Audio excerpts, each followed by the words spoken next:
Okay, welcome madam. Thank you very much. Welcome welcome. आमचे विद्यार्थी join झालेले आहेत. ओके. उपप्राचार्य सरही आहेत. ओके. सर्वप्रथम आपल्या ह्या on course in counselling psychology KBC NMU Jalgaon, department of psychology DDSP Erandol college यांच्या दोघांच्या ॲफिलिएशन मध्ये हा एक करिअर ओरिएंटेड सर्टिफिकेट कोर्स जो आहे हा घेतला जातो आहे. त्यात आम्ही काही जे लेक्चर्स आहेत ते ऑफलाईन घेतो आहेत, काही प्रॅक्टिकल्स जे आहेत, आणि मोस्ट ऑफ जे आमच्या इथं आर्ट्स आणि कॉमर्सचे सायन्स या तिघही फॅकल्टीचे स्टुडंट असल्यामुळे मोस्ट ऑफ बाकीच्या लेक्चर्स जे थेरी लेक्चर्स आहेत ते आम्ही ऑनलाईन मध्ये घेत आहोत. तर आजच्या ह्या लेक्चर्स मध्ये मॅम मी आमच्या महाविद्यालयाच्या वतीने सहर्ष स्वागत करते. तसेच आमच्या महाविद्यालयाचे जे उपप्राचार्य आहेत डॉक्टर ए बडगुजर सर यांचंही मी सहर्ष स्वागत करते. तर आजचा जो विषय आहे हा विषय खऱ्या अर्थाने म्हणजे विद्यार्थ्यांसाठी सगळ्यांसाठीच खूप महत्वपूर्ण आहे. आपल्याकडे एक म्हण आहे मराठीमधली की बोलणाऱ्याचे दगडही विकले जातील पण न बोलणाऱ्याचे चणे सुद्धा विकले जाणार नाही. ही खूप बोलकी म्हण आहे. यावरून आपल्याला लक्षात येते की आपल्या जीवनामध्ये संवादाचं किती महत्व आहे. हा संवाद जो आहे, एखादी जी गोष्ट आहे, सगळ्यांनी माईक जे आहेत आपले म्यूट करायचे आहेत. तुम्हाला जेव्हा काही विचारायचं असेल तेव्हाच फक्त अनम्यूट करायचे आणि सगळ्यांनी आपापले व्हिडिओ जे आहे ते ऑन करायचे. मॅडमांचं वेलकम करायचं तुमचे चेहरे दाखवून सगळ्यांनी. ठीक आहे. तर आपण बघतो की आपल्या सगळ्या ज्या गरजा आहेत ह्या संवादाच्या माध्यमातून पूर्ण करत असतो किंवा आपला जो व्यक्तिमत्व विकास आहे हाही एक म्हणजे त्यामध्ये संवादाचा खूप मोठा रोल आहे. म्हणजे एक जीवनाची एक दुसरी जी बाजू आहे ती संवाद. तर ह्या अशा एक महत्वपूर्ण विषयावरती आज आपल्याला एक नामांकित व्यक्तिमत्व जे आहे ते लाभलेलं आहे. तर मी सर्वप्रथम त्यांचा परिचय आपल्या सगळ्यांना करू देऊ इच्छिते. मॅमचं नाव सगळ्यांनी बघितलेलंच असेल आपल्या फ्लायर वरती. Professor doctor Tanuja Kher ma'am. त्या मॅम ज्या आहेत ह्या COEP तुम्ही नाव ऐकलेलं असेल, college of engineering Pune, technological university येथे ma'am assistant professor of psychology आणि काउन्सिलर म्हणून कार्यरत आहेत. तसेच मॅम यांनी शिक्षक, विद्यार्थी, पालक यांच्यासाठी विविध विषयांवरती अनेक कार्यशाळा, व्याख्याने घेतलेले आहेत. जसे personality development, effective study skill, creativity, stress management, effective parenting, counselling techniques, pre marital counselling, अशा खूप साऱ्या विषयांवर मॅडमांनी वर्कशॉप आणि व्याख्यानं घेतले आहे. तसेच मॅडम यांनी जे आहे विद्यार्थ्यांसाठी मानसशास्त्र या विषयाची 4 क्रमिक पुस्तकं देखील लिहिलेली आहेत. त्याचबरोबर मॅमचे नेहमी जे प्रसिद्ध वृत्तपत्र आहे त्यामध्ये वेगवेगळ्या विषयांवरती लेख प्रसिद्ध होत असतात. त्याचबरोबर मॅडम यांनी अनेक रेडिओवरती अनेक टॉक शो जे आहेत ते केलेले आहेत. तर हा फार ब्रीफ परिचय मॅमचा दिलेला आहे. तर एक असं व्यक्तित्व आणि त्या मेन म्हणजे आपल्याला त्यांचा एक वेळ मिळालेला आहे. एक आमचं मॅम एक तालुका लेव्हलचं आणि ग्रामीण भागातले विद्यार्थी आमच्या कॉलेजमध्ये खूप सारे आहेत. तर तुम्ही खरंच आमच्यासाठी वेळ दिलेला आहे, ही आमच्यासाठी खरंच खूप मोठी भाग्याची गोष्ट आहे. तर मी परत एकदा आपलं स्वागत करते आणि विनंती करते की संवाद कौशल्य, त्याचे प्रकार आणि एक प्रभावी संवाद कौशल्य या विषयावर आपण मार्गदर्शन करावं. तनुजा मॅम.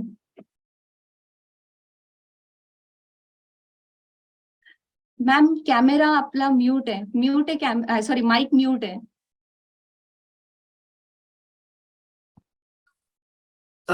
सर्वप्रथम मी आपले सगळ्यांचे आभार मानते, विशेषतः बडगुजर सर आणि रेखा साळुंके मॅडम की त्यांनी एवढी धडपड करून आणि खूप चांगल्या पद्धतीने ऑर्गनाईज केलंय. तर त्याच्याबद्दल मी त्यांचे खरोखर मनापासून आभार मानते. जळगाव सारख्या ठिकाणी येऊन लेक्चर देणं हे खरोखरच जरा अवघड झालं असतं. पण आजच्या काळामध्ये किंवा थोडंसं काही वेळेला आपण म्हणतो ना की कोरोनाचे पॉझिटिव्ह काही इफेक्ट्स, तर त्यातला हा एक आहे की अनेक लांब अंतरावर बसून सुद्धा आपण, अगदी तुम्ही खेड्यातले असाल किंवा एखाद्या शहरातल्या भागात असाल, तर तिथेही आपण संपर्क साधू शकतो. आज वेगवेगळ्या ठिकाणाहून आपण एकत्र जमलेलो आहोत आणि त्यासाठी मॅडमनी मला बोलवलंय किंवा माझ्यावर जो विश्वास दाखवलाय तर तो नक्कीच मी सार्थ करण्याचा प्रयत्न करीन. तुम्ही सगळेजण आवर्जून इथे हजर आहात याबद्दल मी तुमचेही आभार मानते. आणि आपलं हे जे काही सेशन होणार आहे ते मी त्याला फक्त लेक्चर नाही म्हणणार, कारण का it should not be one way. कारण मी तुम्हाला कम्युनिकेशन वरच बोलणार आहे आणि ते जे एक मार्गी झालं तर ते बरोबर होणार नाही. तर त्यामुळे तुमच्याही पद्धती, तुमच्याकडनंही जर मला रिस्पॉन्स मिळाला तर जास्त छान होईल ते. तर तशी मी अपेक्षा व्यक्त करते. आणि मॅडम मला मी शेअर स्क्रीन करते आणि मग हो त्यावेळेला मॅम, एकच लागलं तर आहे. मग मी फक्त कॅमेरा ऑफ करीन. Okay ma'am, okay okay. या. तुम्ही शेअर करू शकतात मॅम स्क्रीन. हा, येस.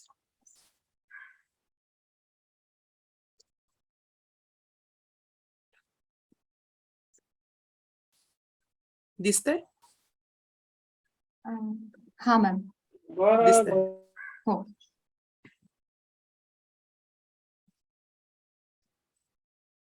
दिसतोय आता ना? Okay ma'am. फुल स्क्रीन दिसतंय. येस.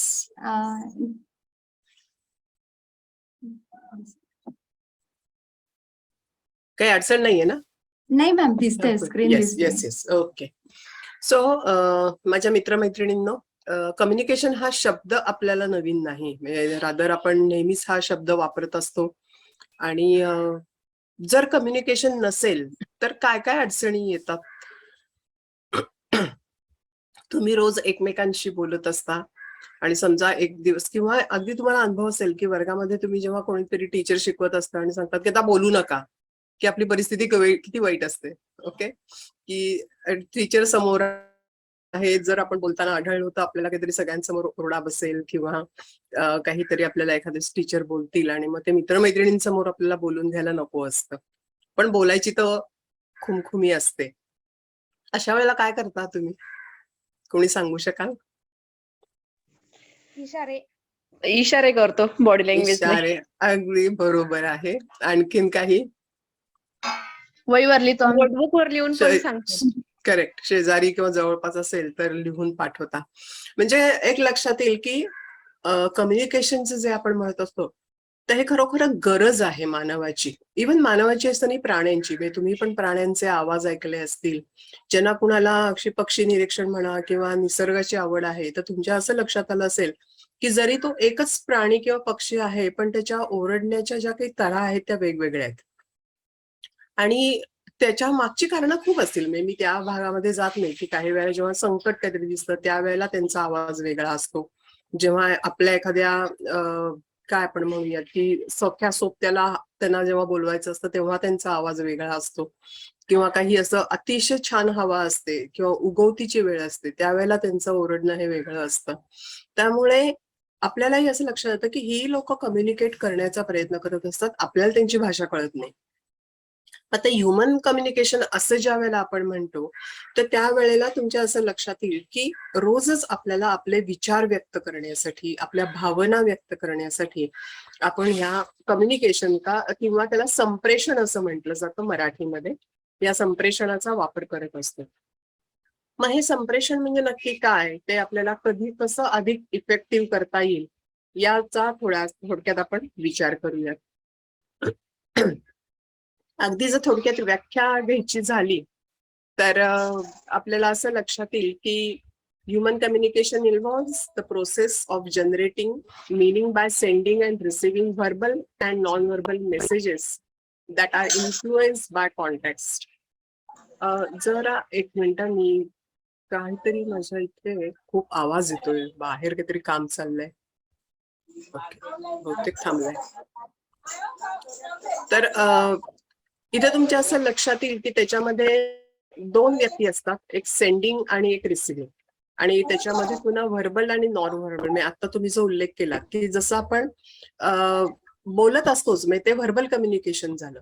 पण ज्या वेळेला आपण नॉन व्हर्बल, मी मगाशी तुम्ही म्हणलात की काही खुणा करत असतो किंवा वहीवर लिहित असतो, तर त्यावेळेला ते नॉन व्हर्बल मेसेज असू शकतो. आणि इन्फ्लुएन्स बाय कॉन्टेक्स्ट. बाकी कोणाचं हे व्हिडिओ ऑडिओ चालू आहे का? प्लीज बंद करा. माईक सगळ्यांनी म्यूट करायचा आहे.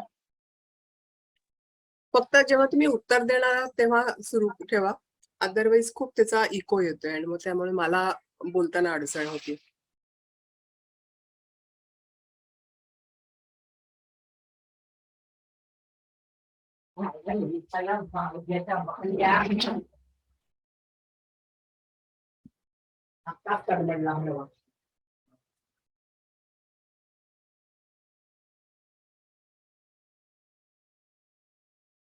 हॅलो, हा मॅम.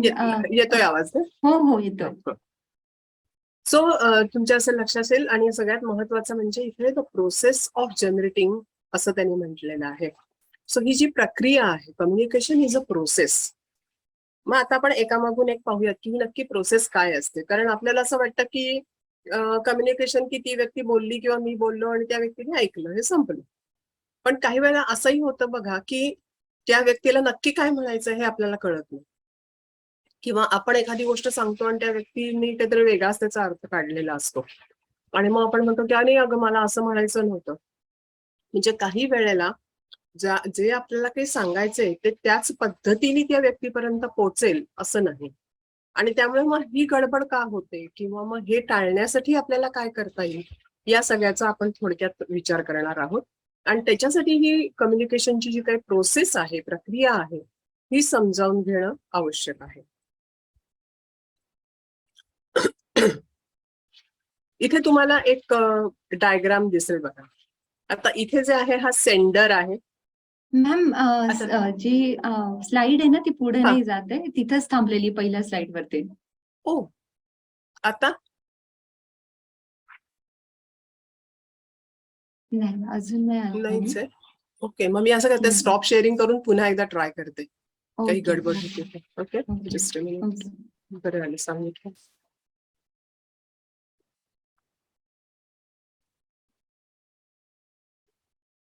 किंवा मला वाटतं ते फुल स्क्रीन असेल ना तरी काही वेळेला होऊ शकतं तसं. हा आता ते मी फुल हा स्क्रीन न करता करून बघते.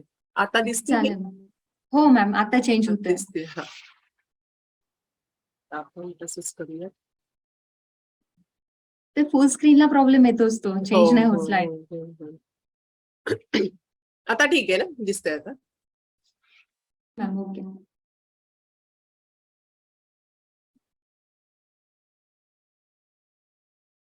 दिसतंय आता हा डायग्राम? दिसतंय. तर कुठल्याही प्रक्रियेची सुरुवात, म्हणजे हे जे आपण कम्युनिकेशन म्हणत असतो त्याची सुरुवात जी आहे ही सेंडरनी होत असते. म्हणजे कल्पना करा की ज्यासाठी तुम्ही तुम्हाला काही ऐकायचंय, किंवा आज आता आपला जो आता विचार करायचा म्हटला या क्लासचा, तर आता मी सेंडर आहे, मी तुम्हाला काहीतरी माहिती देते. ओके, पण समजा काही कारणाने मीच जर नसते आले तर मग पुढची आपली सगळी प्रोसेस ही कुठेतरी हॅम्पर झाली असते आणि मग आपल्याला लेक्चर घेता नसतं आलं, किंवा काहीतरी इतर व्यवस्था करायला लागली असती मॅडमना वगैरे वगैरे. म्हणजे सांगण्याचा हेतू आहे की जेव्हा आपली ही कम्युनिकेशनची प्रक्रिया आहे तेव्हा सेंडरनी आपण सुरुवात करत असतो. आणि दुसरं म्हणजे की मेसेज त्याला काहीतरी असणं आवश्यक आहे. काही वेळेला काय होतं बघा की बरेचदा आपण सेंडरला महत्व देतो, मेसेजला नाही महत्व देत. आणि त्यामुळे मग कोण व्यक्ती बोलली असं काही वेळेला असतं. म्हणजे तुम्ही वर्तमानपत्रावरून पण बघा की काही वेळेला अगदी साधं असं वाक्य असतं, पण कोण बोललं याच्यावरनं त्याचं महत्व येतं. म्हणजे सगळ्यांनी एकोप्याने राहावे, किंवा सर्व जाती धर्माच्या लोकांनी एकत्र येऊन देशाची प्रगती करावी असं प्रत्येकालाच वाटत असतं. पण कोणीतरी राष्ट्रपती म्हणले, पंतप्रधान म्हणले, किंवा कोणीतरी एखादी महत्वाची व्यक्ती म्हणली की त्याला जरा लगेच हेडलाईन म्हणून छापलं जातं. आपल्यालाही तसंच वाटत असतं, पण आपलं कोणी असं छापत नाही, बरोबर आहे. तर त्यामुळे इथे सेंडर हा खूप महत्वाचा असतो. मला एक त्याच्याबद्दलचा असा एक किस्सा आठवतो, आवडेल का तुम्हाला ऐकायला? Yes ma'am. सेंडरला कसं महत्व असतं. अर्थात एक आहे, मला कोणाचंही नाव घेऊन किंवा अशा पद्धतीने हे करायचं नाहीये, पण मला हा मुद्दा खूप फार महत्वाचा वाटतो आणि जेव्हा जेव्हा मी हा मुद्दा सांगते त्यावेळेला मला त्या घटनेची आठवण होते. एका बाईंनी हा त्यांच्या जीवनातला किस्सा लिहिला होता, तो माझ्या वाचनात आला. त्या बाई होत्या त्या फिजिकली हँडिकॅप, म्हणजे विशेषतः करून पायाचा त्यांना प्रॉब्लेम होता, म्हणजे असं फिरू शकत नव्हतं अशा इंडिपेंडेंटली, आणि त्यामुळे घरात सुद्धा त्यांना, आणि मला वाटतं लहानपणी त्यांना पोलिओ झाला होता आणि त्यामुळे त्यांना प्रॉब्लेम येत होता. त्यामुळे साहजिकच आहे की सगळ्या हालचालींवर एक प्रकारचं बंधनं आली होती. घरातल्या घरात सुद्धा हिंडताना त्यांना काही वेळेला जे व्हीलचेअर तर वापरायचे असते, पण काही इतर विशिष्ट ठिकाणी जायचं असेल तर कोणाची तरी मदत घ्यावी लागायची आणि त्यांना जाणवत होतं की ह्या आपल्या काही मर्यादा आहेत. आणि त्यांना मदत करायला म्हणून घरामध्ये एक अशा बाई होत्या. यंग होती ती बाई आणि तिला अगदी अशी 1-2 वर्षातली मुलगी होती. तर असं ती नेहमी येऊन त्यांना मदत करायची वगैरे. तर एक दिवस या बाईंनी वाचलं की पोलिओचे काही डोस आहेत ते 5 वर्षाखालील मुलांना कंपल्सरी आहे आणि ते उद्याच्या दिवशी दिले जाणार आहेत, विशिष्ट दिवशी. तर ह्यांनी आल्याला ते लक्षात ठेवलं आणि लगेच तिला आठवण केली की अगं तू विसरू नको बरं का, पोलिओचा डोस मुलीला द्यायचा आहे उद्या, ते पहिलं तिला तिच्याकडे त्या ठिकाणी घेऊन जा जिथे डोस मिळणार आहे आणि मग इकडे कामावर ये, ते फार महत्वाचं आहे. तर त्या बाईंनी पटकन सांगितलं, हो हो जाणार आहे ना, रोज टीव्हीवर अमिताभ बच्चन तेच सांगतात ना आम्हाला, आणि त्यामुळे आम्ही नक्की जाणार आहोत माझ्या मैत्रिणी वगैरे म्हणून.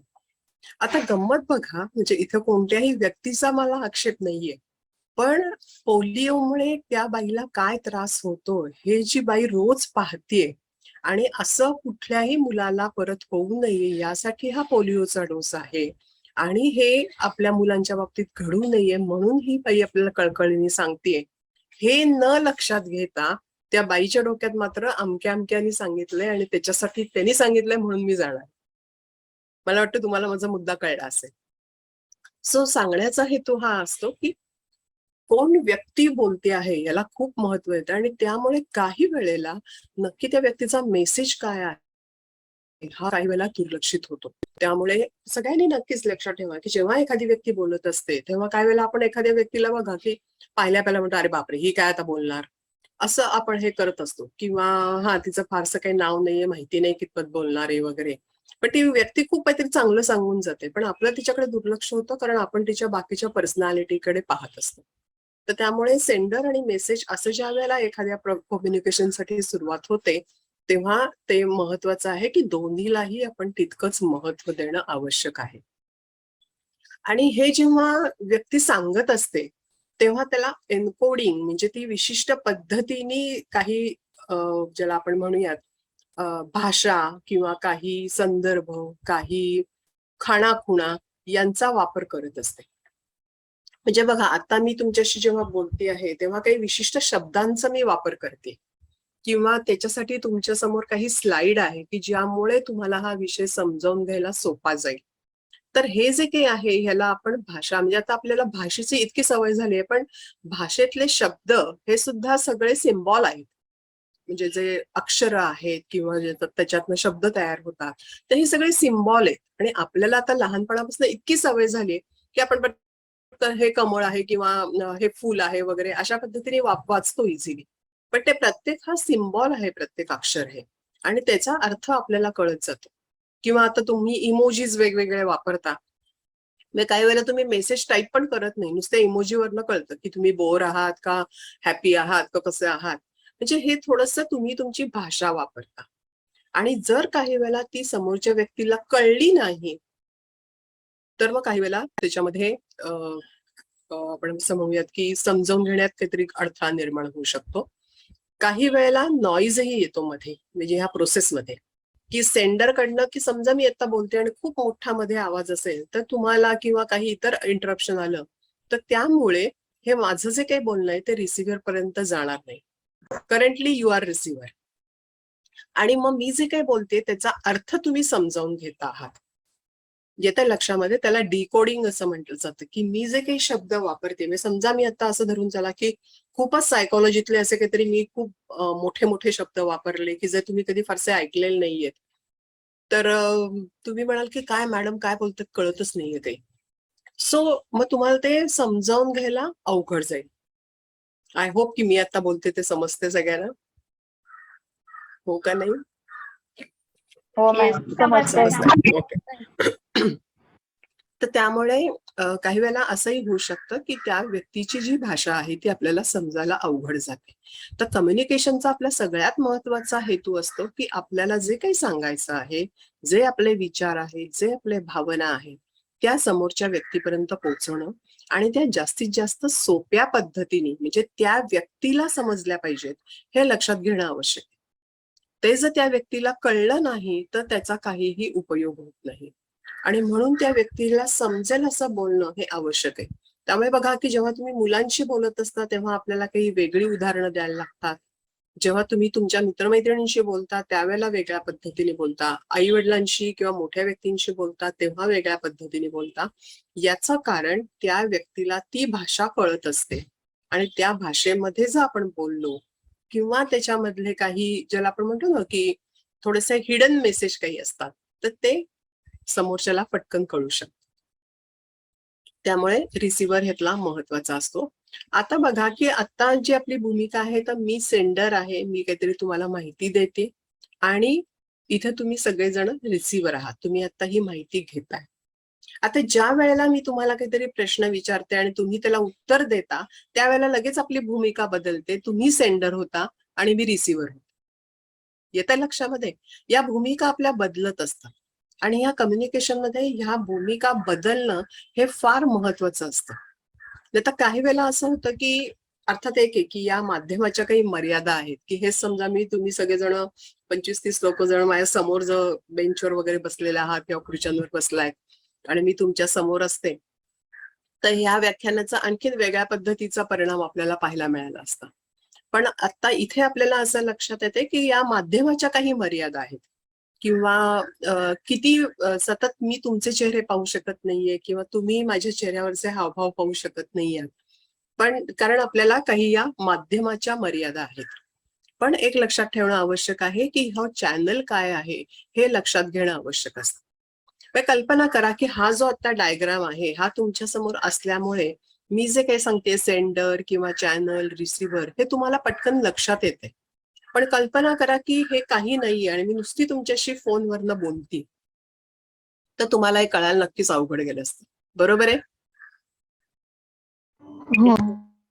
त्यामुळे हा डायग्राम जो काही आहे हा तुम्हाला दिसू शकतोय आणि त्याच्या आधारे मला स्पष्टीकरण करणं हे सोपं जातं.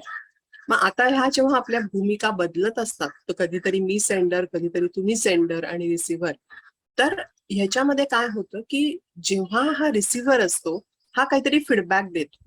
म्हणजे समजा मी तुम्हाला विचारलं की हो माझं बोलणं ऐकू येतंय का समजतंय का आणि त्याला तुम्ही काहीच प्रतिसाद नाही दिलात तर मला कळणार नाही की मी पुढे जाऊ का नको. आणि त्यामुळे तुम्ही किंवा मॅडम जेव्हा म्हणतात की हो मॅडम आम्हाला दिसतंय किंवा कळतंय त्यावेळेला मला समजतं की तुमचा प्रतिसाद जो काही आहे जो मला अपेक्षित आहे तो आहे आणि त्यामुळे आपल्याला पुढे मला जे काही सांगायचंय ते मी जाऊ शकते. समजा असं धरून चला की असं काही झालं की तुम्ही काही म्हणजे मला प्रश्न विचारलात किंवा तुम्ही एखादा मुद्दा सांगितलात की नाही मॅडम आम्हाला हे कळलं नाही तर मी I will go back to that point. मी परत त्या विशिष्ट मुद्द्याकडे जाईन, तो मुद्दा परत स्पष्ट करण्याचा प्रयत्न करीन. म्हणजे हे कशामुळे शक्य झालं तुमच्या फीडबॅकमुळे.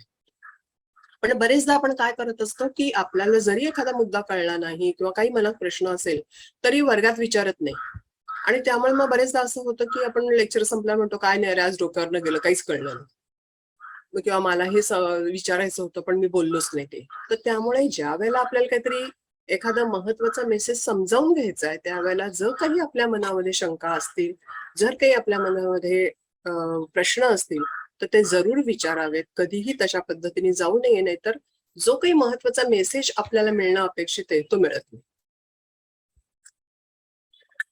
आणि मग त्याप्रमाणे फीडबॅक नंतर तो फीडबॅक पुन्हा सेंडरकडे जातो आणि मग सेंडर आपल्या पुढच्या कम्युनिकेशन आपलं कसं असेल याची एक दिशा ठरवत असतो. समजले हा डायग्राम? येस. ह्याच्यात काही शंका वगैरे आहे कुणाला? आता नाही. एक महत्वाचं येस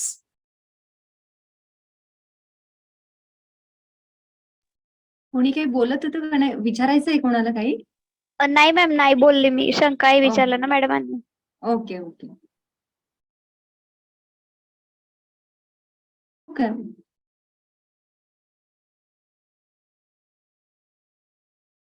मॅम आवाज येतोय माझा?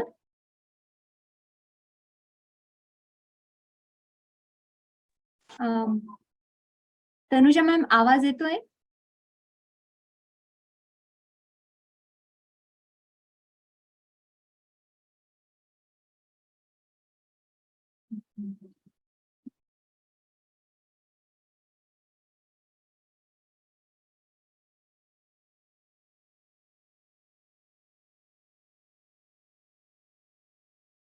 तनुजा मॅम आवाज येतोय? सगळ्यांना आवाज येतोय का माझा? हो मॅम. ते बाहेर निघाले म्हणते.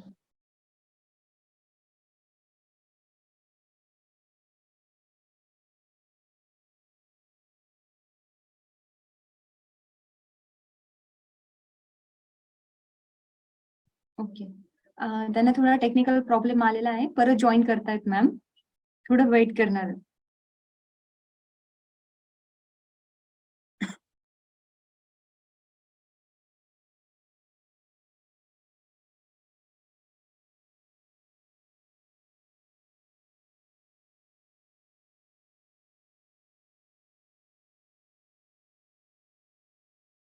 उद्या आपलं लेक्चर घेतलं चालेल का सगळ्यांना? का उद्या रंगपंचमी आहे त्यामुळे तुम्हाला शक्य नाहीये? नाही मॅम, घ्या तुम्ही. चालेल मॅम, घेतलं तरी. ओके. ठीक आहे. मी म्हणजे फायनल झाल्यानंतर उद्या लिंक टाकते. मग मी स्वतः घेणार आहे. ठीक आहे. ओके.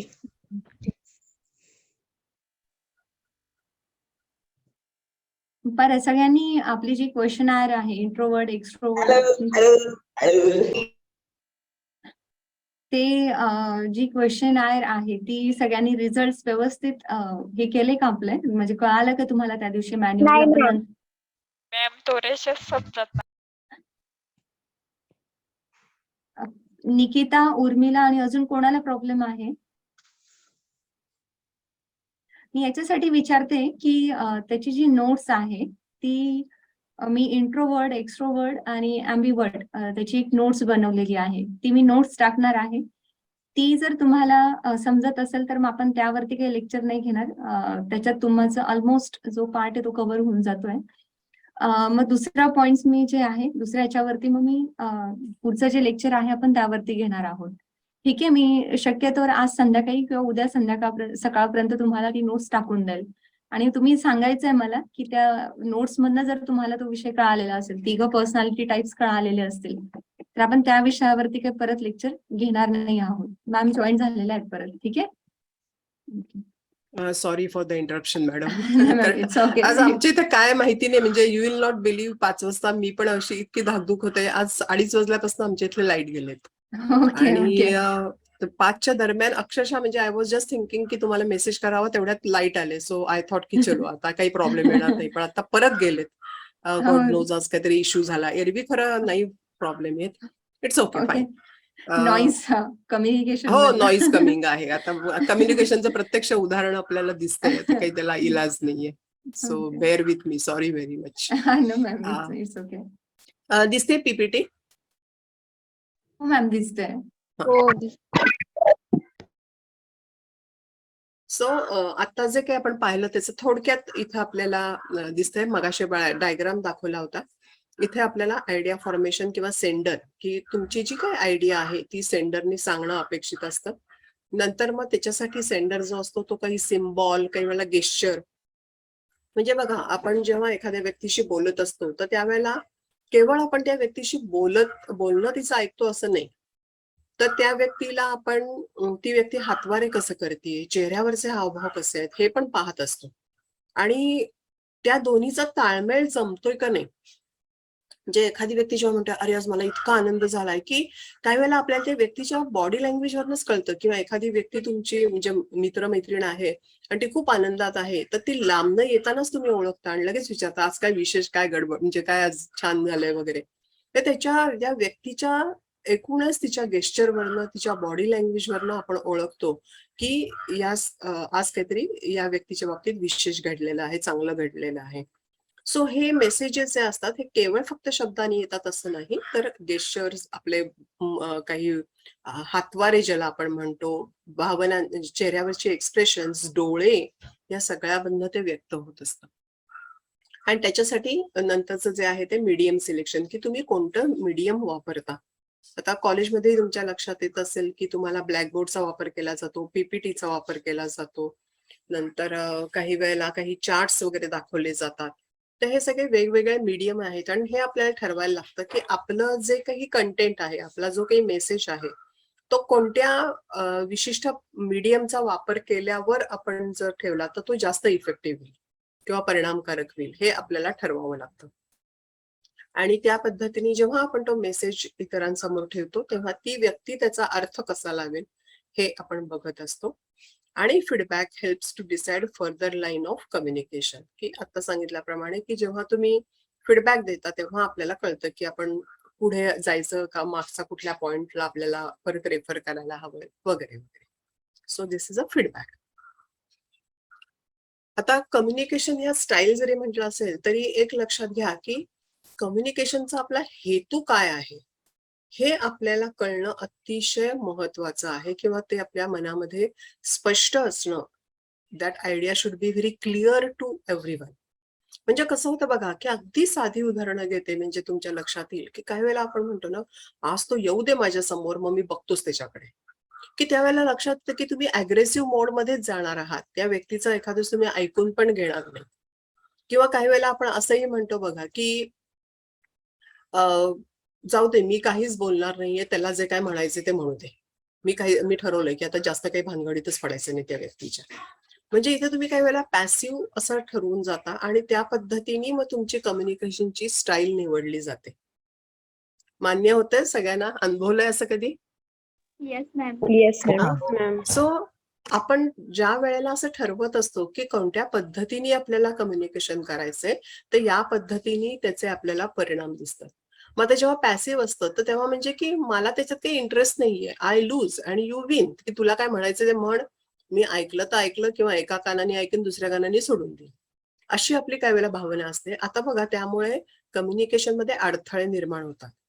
एखाद्याच ती व्यक्ती आपल्याला खूप चांगल्या हेतूनी पण सांगत असेल पण आपण ऐकून घ्यायच्या मनस्थितीतच नसतो आणि त्यामुळे आपण ती जे काय म्हणेल त्याला हो म्हणतो, ऐकल्यासारखं करतो आणि सोडून देतो. किंवा काही वेळेला असंही होतं की 4-5 जणांशी तुम्ही बोलता आणि मग एखादी व्यक्ती म्हणते की हा, तू आता काही म्हणलीस का, किंवा जर काही प्रश्न विचारला तर त्या व्यक्तीला उत्तर देता येत नाही, कारण तिने एक प्रकारचं पॅसिव्ह धोरण त्याच्यामध्ये स्वीकारलेलं असतं. पुढचं आहे असर्टिव्ह, म्हणजे आय विन आणि यू विन. त्याच्यामध्ये एक प्रकारची सहमती असते, एकमेकांच्या बरोबर कोलॅबरेशन करायचंय किंवा आपल्याला काहीतरी एकमेकांच्या मदतीने करायचंय. तर हे जे काही कोऑपरेशन असतं हे ह्याच्यामधून आपल्याला दिसतं आणि त्याला असर्टिव्ह असं म्हटलं जातं, ज्याला आपण एक सकारात्मक म्हणू असं. आणि तिसरं जे आहे ते पॅसिव्ह अग्रेसिव्ह, म्हणजे काही वेळेला ती व्यक्ती फारसं काही त्याच्यामध्ये भाग जरी नाही घेतला तरी एक प्रकारचं तिचं अग्रेशन त्याच्यामध्ये दिसत असतं आणि त्यामुळे मग तू पण, म्हणजे मला तुझ्याशी काही संबंधच ठेवायचा नाहीये किंवा तोडून टाकायचंय, त्यामुळे आय लूज आणि यू लूज दोघांनाही मग फारसं त्यांचे संबंध टिकत नाहीत अशा व्यक्तींचे. आणि अग्रेसिव्ह मध्ये आय विन आणि आय यू लूज, म्हणजे जेव्हा असं मगाशी म्हटलं तसं की मी आज त्याला आता बरोबर सरळ करणार आहे, मी त्याचं काय ऐकूनच घेणार नाही, आणि मग गेल्यावर तुम्ही ताड बोलता, त्या व्यक्तीला काय म्हणायचं ते बघत पण नाही. आणि so you feel like that की हा, मला जे हवं होतं ते मिळवलं, तिला काय म्हणायचं ते म्हणू दे. सो दॅट व्यक्ती जी काही आहे ती काहीच बोलत नाही त्याच्यामध्ये, काही वेळेला ती पॅसिव्ह रोल त्याच्यामध्ये घेते आणि आपली स्टाईल मात्र अग्रेशनची होते. तर ज्या वेळेला आपल्याला कम्युनिकेशन करायचं आहे त्यावेळेला हा रोल आपला आधी खूप स्पष्ट असणं आवश्यक आहे, की मला त्या व्यक्तीचं ऐकून घ्यायचंय किंवा मला जर माझे मुद्दे मांडायचे असतील तर आधी मी तिचे मुद्दे ऐकून घेतल्यावर मग मांडू का आधी मी माझे मांडून मग तिचं ऐकून घेऊ, या थोड्याशा स्ट्रॅटेजी ठरवायला लागतात जेव्हा तुम्हाला काहीतरी महत्वाचं बोलायचं असतं. जेव्हा तुम्ही जनरल गप्पा मारत असता तेव्हा या सगळ्या स्ट्रॅटेजीची गरज असते असं नाहीये. पण एक लक्षात घ्या की ही काही वेळेला एखादी व्यक्ती ना स्टाईल तिची तयार होऊन जाते, मग एखाद्या तुमचा जो असा ग्रुप्स असतात मित्रमैत्रिणींचे आणि एखादी व्यक्ती आपण असं म्हणतो की कायम ती इतकी ठामपणे बोलते की जरी ते खोटं असलं किंवा काही त्याला फारसा मागचा पुढचा आधार नसला तरी ते ठामपणे सांगते आणि मग बाकीचे हो हो म्हणतात. किंवा एखादी व्यक्ती इतकी पॅसिव्हली असते की जे काही तुम्ही सांगाल ते हो म्हणते त्याला. तर आपलं व्यक्तिमत्व कसं आपल्याला डेव्हलप करायचंय, कारण तुमच्या व्यक्तिमत्वाची ओळख तुमच्या कम्युनिकेशन मधनं होत असते हे लक्षात ठेवा. तुम्ही कसं बोलता, कसं वागता, कशा पद्धतीने मांडता, या सगळ्या गोष्टी तुमच्या पर्सनॅलिटीचा जो काही भाग आहे त्यातून व्यक्त होत असतात. तुमच्या या कोर्सचा जो काही भाग आहे तो पर्सनॅलिटीचा एक महत्वाचा भाग आहे. आणि पर्सनॅलिटी म्हणजे केवळ फक्त दिसणं नाहीये, तर तुमचे शारीरिक आणि मानसिक हे दोन्ही गुण त्याच्यामध्ये येत असतात किंवा क्वालिटीज येत असतात. मग शारीरिक मध्ये तुमच्या हालचाली वगैरे कम्युनिकेशनचा विचार केला तर तुम्ही कसं उभे राहता जेव्हा तुम्ही एखाद्या व्यक्तीशी बोलत असता किंवा ज्या वेळेला तुम्ही एखाद्या व्यक्तीचं ऐकत असता. तर बघा जेव्हा आपण असं म्हणतो की हा हे महत्वाचं आहे बरं का, तेव्हा आपण लगेच असं सरसावून बसतो की हा आता टीचर काय सांगणार आहेत, महत्वाचं आहे. पण हेच जर आपण असं रिलॅक्स असू तर हा काय बोलतायत ते बोलू देत, उगाच कशाला डिस्टर्ब करा. म्हणून आपण एकदम जर असं खूप रिलॅक्स असू तर त्याच्यावरनं पण आपला ऍटिट्यूड कळतो की आपल्याला त्याच्यात काही फारसा इंटरेस्ट नाहीये, पण केवळ वर्गात प्रेझेंटीसाठी मी वर्गात येऊन बसलो, असं काही वेळेला होऊ शकतं. तर त्यामुळे तुम्ही ज्या पद्धतीने कम्युनिकेट करत असता, मग तुम्ही आयदर सेंडर असाल किंवा रिसिव्हर असाल, तुमच्या बॉडी लँग्वेजवरनं तुमच्या सगळ्या हालचालींच्या द्वारे कळत असतं की तुम्ही कशा पद्धतीने बोलत आहात किंवा तुमच्या व्यक्तिमत्व हे कसं आहे. काही प्रमाणात त्याचा अंदाज येतो. आणि मग आपण काही वेळेला म्हणतो बाबा की काय एवढी मोठी व्यक्ती आहे पण किती नम्र होती किंवा किती छान बोलली ती आपल्याशी. म्हणजे त्या व्यक्तीने ज्या पद्धतीने आपल्याशी संभाषण केलेलं असतं ते आपल्या लक्षात राहतं. आणि काही वेळेला आपण असं म्हणतो एखादी नवीन व्यक्ती असेल तर आपण म्हणतो काय आहे तिला कसला, मी तुमच्या भाषेत बोलायचं नाही कसला माझे वगैरे अशा पद्धतीने काही वेळेला तुम्ही सांगत असता की एवढंसं काल नाही आली आणि आज लगेच आमच्यावर अधिकार गाजवते वगैरे वगैरे. सो या सगळ्या गोष्टी ही लक्षात ठेवायला लागतात. पटकन आपल्या काही वेळेला रोजच्या कम्युनिकेशन मध्ये लक्षात येत नाही, पण विशेषतः जेव्हा तुम्ही बाहेर जाता, एखाद्या कामाच्या ठिकाणी जाता किंवा समाजामध्ये मिसळत असतात, तेव्हा या गोष्टींचा विचार करावा लागतो. किंवा विशेष करून हा जो काही तुमचा काउन्सिलिंगचा कोर्स आहे त्याच्यामध्ये जेव्हा तुम्ही काउन्सिलरची भूमिका तुमची असणार आहे आणि तुम्ही तुमच्या क्लायंटशी बोलणार आहात किंवा शुभार्थींशी बोलणार आहात, मग त्यावेळेला तुम्ही जेव्हा त्या क्लायंटशी बोलत असता तेव्हा माझा ह्याच्यातला रोल कोणता असणार आहे. समजा तुम्ही पहिल्यापासून सुरुवातच अग्रेसिव्हली केली की काय तू काय सांगतोय, तुझी काही एवढी समस्या मला काही महत्वाची वाटत नाही बरं का, काहीतरी फालतूपणा आहे वगैरे, अशा पद्धतीने जर तुम्ही अग्रेसिव्हली रोल घेतला तर ती व्यक्ती बिचारी परत येणारच नाही तुमच्याकडे. किंवा तुम्ही काहीच त्याला रिस्पॉन्स नाही दिला की काही वेळेला असं होतं की ती व्यक्ती खरोखरच काही वेळेला आपल्याला असं लक्षात येतं की त्या व्यक्तीचा प्रॉब्लेम खूप सिरियस नसतो किंवा खूप गंभीर नसतो, पण त्या व्यक्तीच्या दृष्टीने तो गंभीर असू शकतो. आणि अशा वेळेला तिला कुठेतरी आधाराची गरज असते की अरे हो का, असं झालं का तुझ्या बाबतीत, असं व्हायला नको होतं पण आता झालंय, मग आपल्याला ह्याच्यातनं काय करता येईल किंवा कसं ह्याच्यातनं मार्ग काढता येईल. मग इथे कुठेतरी आपण तिला आधार देतोय, असर्टिव्ह आपण कुठेतरी तिला दाखवतोय की मी तुझ्या बरोबर आहे किंवा तुला ह्याच्यातनं बाहेर पडायला आपण दोघं मिळून मार्ग काढूया. हे एक त्याच्यातनं फार महत्वाचं आहे. किंवा जर पॅसिव्हली तुम्ही नुसतंच ऐकून घेतलं आणि म्हणलं काय आता मला तरी काही सुचत नाहीये बाबा, तुला काय करायचं ते कर, तर मग त्याही वागण्याला काही अर्थ राहणार नाहीये. तर त्यामुळे आपली कम्युनिकेशन स्टाईल काय असेल हे लक्षात घेणं आवश्यक आहे. येत्या लक्षामध्ये इथपर्यंत काही शंका हो आहे? मॅम येते. हो हो येते. आता हे थोडस हा डायग्राम तुम्हाला लक्षात येईल की इथं कम्युनिकेशन जेव्हा आपण म्हणतो तेव्हा इथं व्हर्बल आणि इथं नॉन व्हर्बल. व्हर्बलचं अगदी सोपं आहे, आपण लँग्वेज किंवा काही आवाजांचा ध्वनी ज्याला आपण म्हणतो.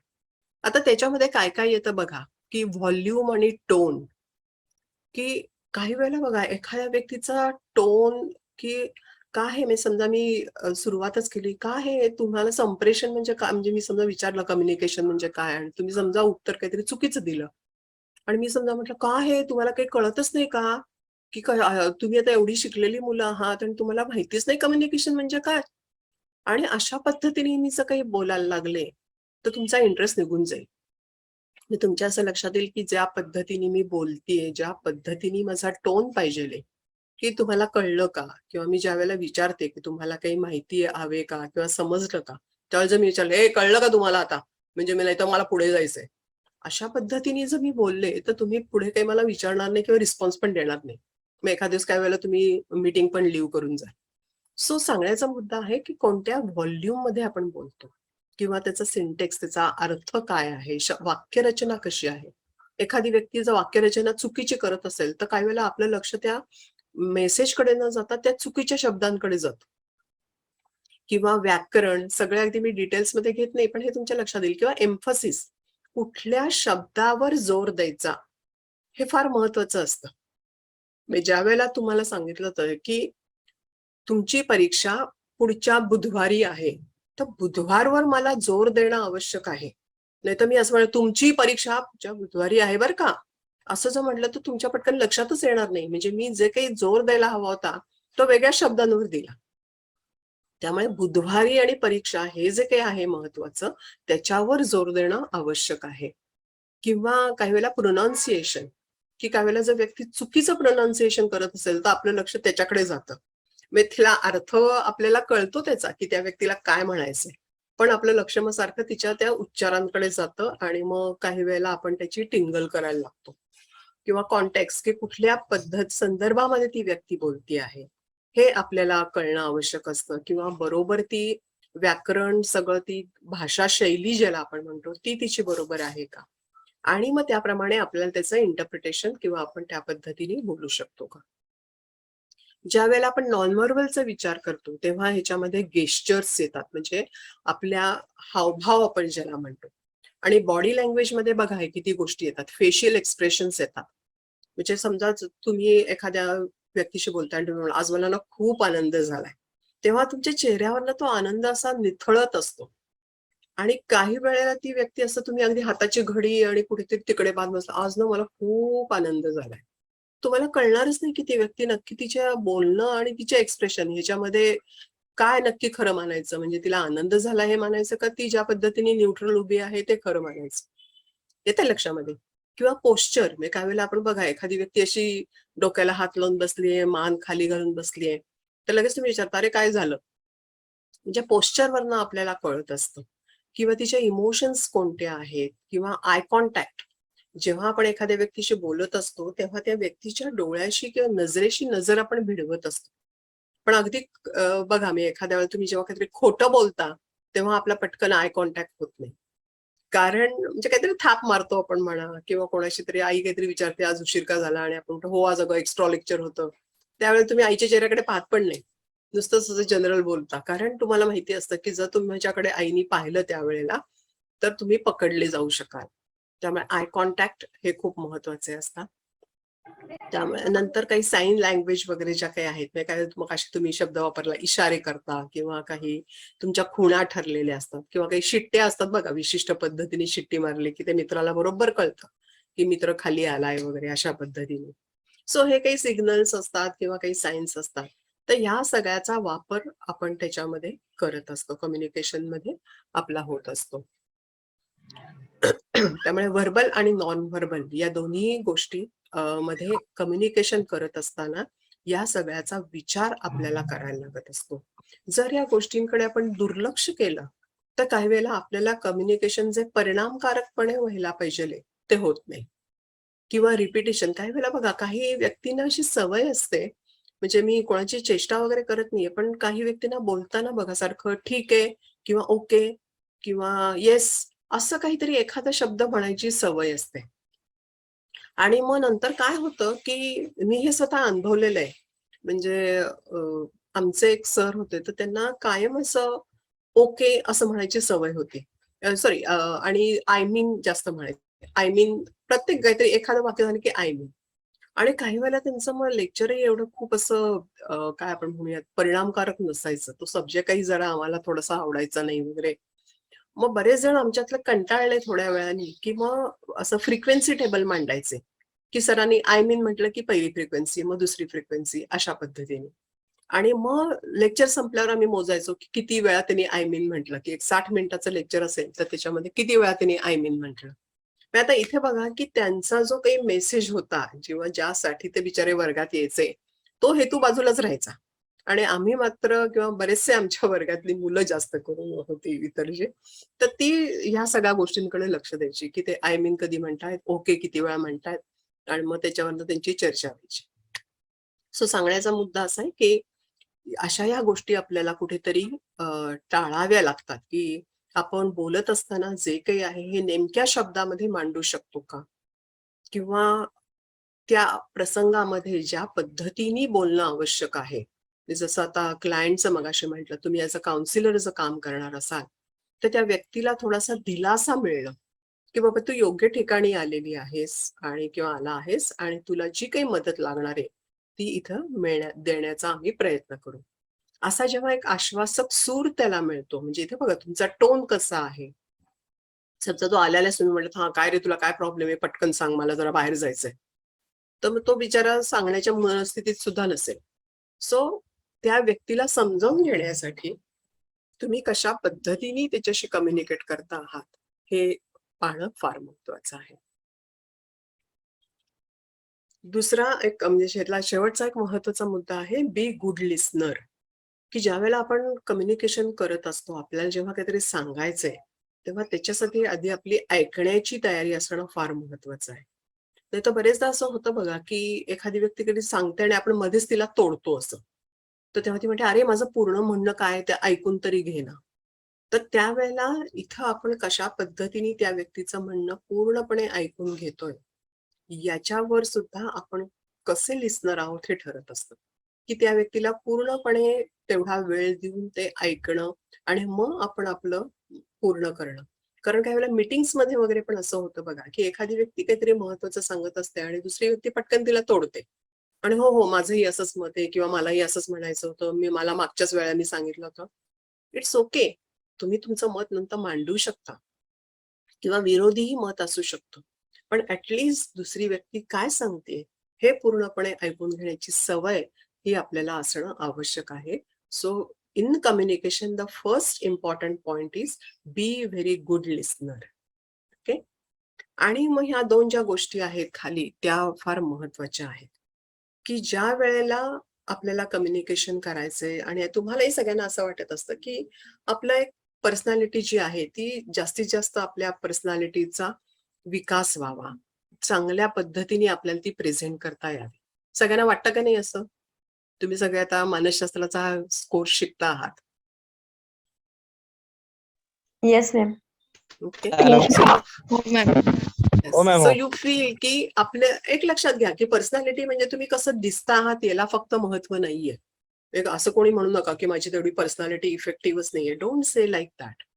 तुम्ही जे काही आहात आणि त्याच्यासाठी तुम्ही तुमचे सायकोलॉजिकल जे काही गुणवैशिष्ट्य आहात त्याचा वापर कसा करता, त्यामुळे तुमचे शारीरिक ज्या काही गुणवैशिष्ट्य आहेत आणि तुमच्या मानसिक गुणवैशिष्ट्य यांचं ज्या वेळेला तुम्ही योग्य त्या पद्धतीने ऑर्गनाईज करता तेव्हा ती तुमची पर्सनॅलिटी होते.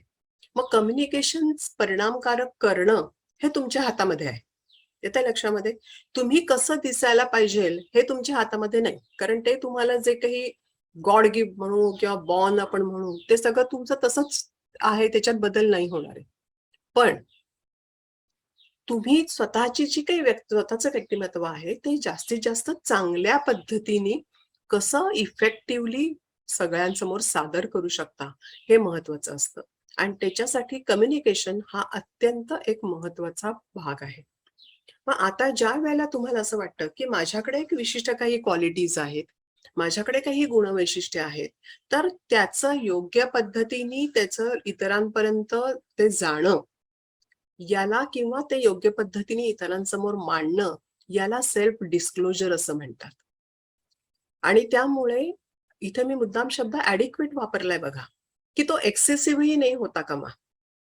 नाही तर काही वेळेला तुम्हालाही असं लक्षात येत असेल बघा की तुमच्या ग्रुपमधल्या एखादी व्यक्ती ना इतकी स्वतःबद्दल जास्त बोलत असते की तुम्ही कंटाळून जाता, किंवा काही वेळेला ती व्यक्ती लांबनं येताना दिसली की लगेच तुम्ही जरा तुमची दिशा बदलता जाण्याची, कारण रस्ता बदलता, कारण तुम्ही म्हणता नको बाबा ती आली की परत तिचंच आपलं रोज पाल्लाळ ऐकत बसा, कशाला कोणी सांगितलं एवढा वेळ वाया घालवायला. अनुभव येतो असा काही व्यक्तींचा की स्वतःबद्दल खूप सांगत असतात.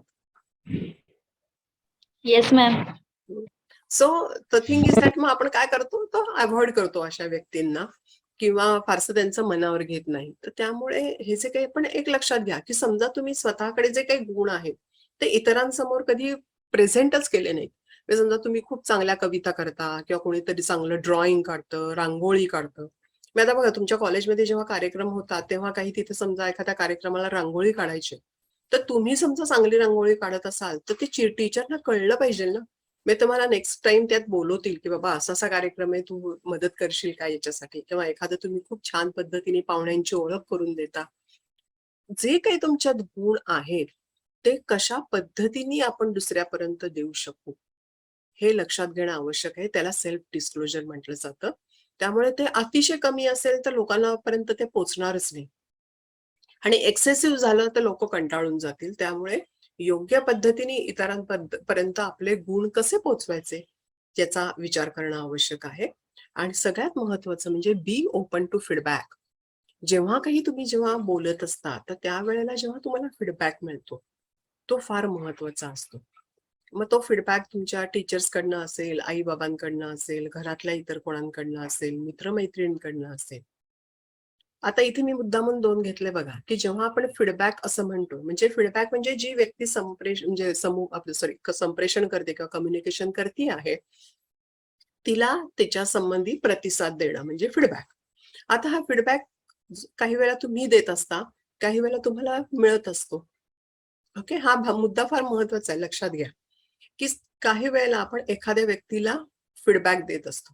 मग कल्पना करा की तुमच्या आता वयाचा जर विचार केला तर काहीतरी तुम्ही असं नवीन ड्रेस वगैरे घालून येता एखाद्या दिवशी कॉलेजमध्ये वगैरे, आणि मग तेव्हा तुमची अपेक्षा असते की बाकीच्यांनी निदान जवळच्या मित्रमैत्रिणींनी म्हणावं, काय नवीन मस्त ड्रेस आहे ग, छान आहे, कुठून घेतला, केवढ्याला घेतला वगैरे वगैरे.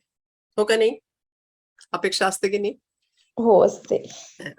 मग त्या वेळेला कल्पना करा की अशा वेळेला कोणी तो ड्रेस अप्रिशिएट नाहीच केला दिवसभरामध्ये, तर तुम्हाला ते जरा वाईट वाटतं की अरे आज कोणाच्याच लक्षात नाही आलं.